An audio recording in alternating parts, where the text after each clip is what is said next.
Mosaic, a daily news program from Link TV, presents a selection of news reports from independent and state-controlled broadcasters from throughout the Middle East.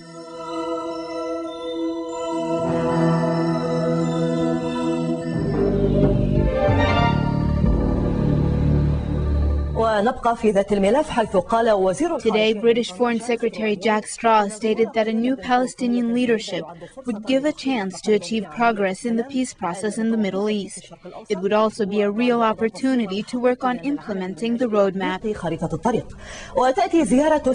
Straw's visit is part of a series of visits by a number of diplomats who feel that President Arafat's death will renew the Middle East peace process.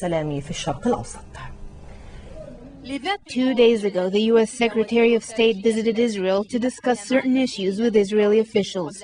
The British foreign minister is visiting the region to discuss the same issues, which are the Palestinian elections and the need to facilitate it and provide the appropriate environment to organize the elections.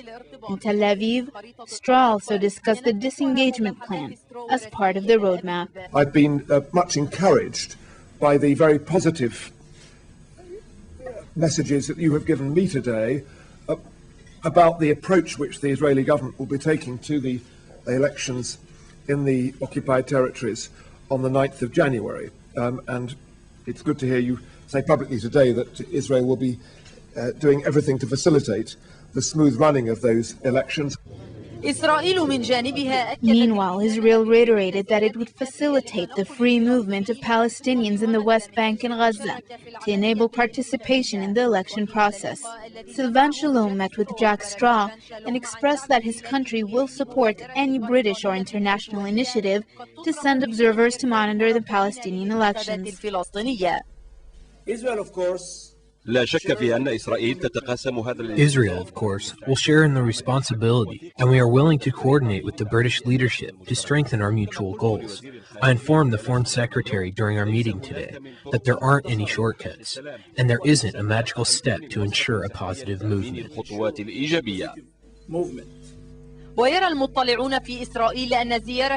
Straw will be concluding his visit to Israel by meeting with Israeli Prime Minister on Thursday, before heading to Ramallah. This marks the beginning of Britain's new historical role in the region. Currently, the United States of America has absolute power.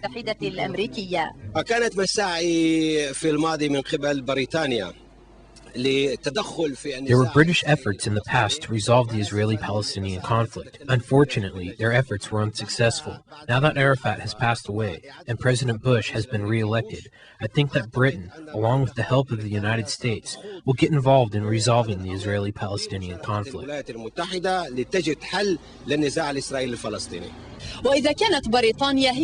Britain is trying to develop its role in the Middle East with the presence of a new Palestinian National Authority.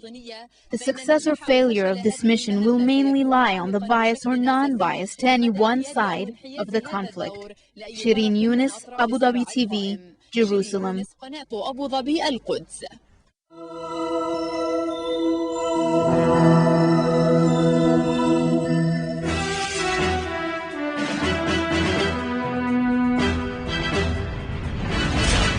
US-led offensives intensified in occupied Iraq ahead of the January elections. British troops joined US and Iraqi troops in a massive new offensive against fighters in the area south of Baghdad. As part of a huge operation in the so-called Triangle of Death, US and Iraqi forces swept through the village of Jabela near the city of Hilla to launch the fresh offensive in the northern part of Babel province. The operation, dubbed Plymouth Rock, involved more than 5,000 Iraqi, US and British troops. The operation came directly after a massive assault on Fallujah west of Baghdad, the largest since last year's US invasion. And in more ground developments, a car bomb attack in western Baghdad left the bomber and 2 other people dead, apparently a man and a woman. While a person who was filming the explosion was arrested, there was no immediate information from the US military or the Iraqi Interior Ministry on the circumstances of the attack. Also, 2 Iraqi National Guardsmen were killed when unknown attackers targeted their patrol in northern Kirkuk. Earlier, an Iraqi National Guardsman protected inspecting a voter registration office in the city was killed along with a civilian in a drive-by shooting. The shooting came amid threats of armed groups to attack poll organizers and candidates in a bid to derail general elections promised for January 30.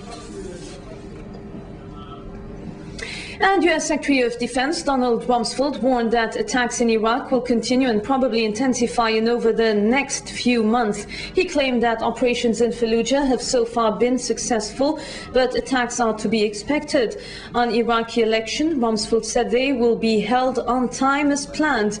The Defense Secretary added that the United States will add an unspecified number of troops to its forces in Iraq in the run-up to general elections, but declined to offer any specifics.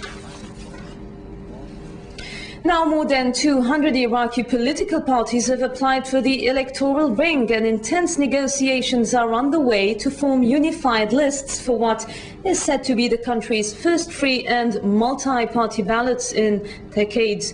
Electoral Commission Chief Abdel Hussein Al-Hindawi said of the 222 political entities that applied, 190 were approved. The deadline for presenting full electoral lists is only a week away.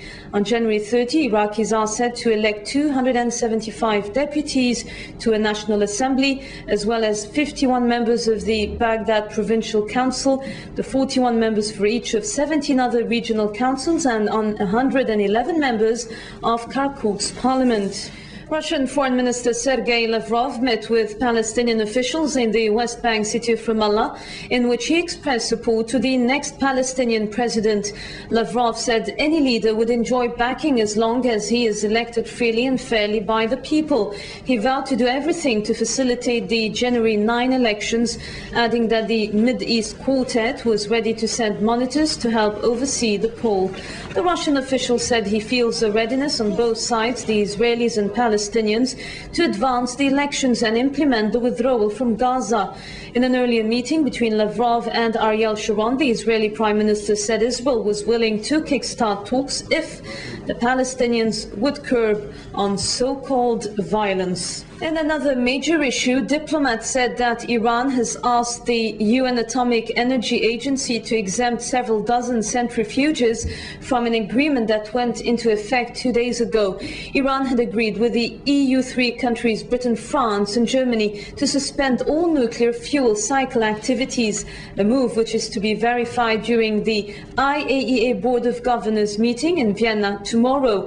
Iran says the move is a confidence-building measure and not an obligatory one. A day before the crucial meeting of the UN nuclear watchdog in Vienna, Iran tried to ease concern over its nuclear program.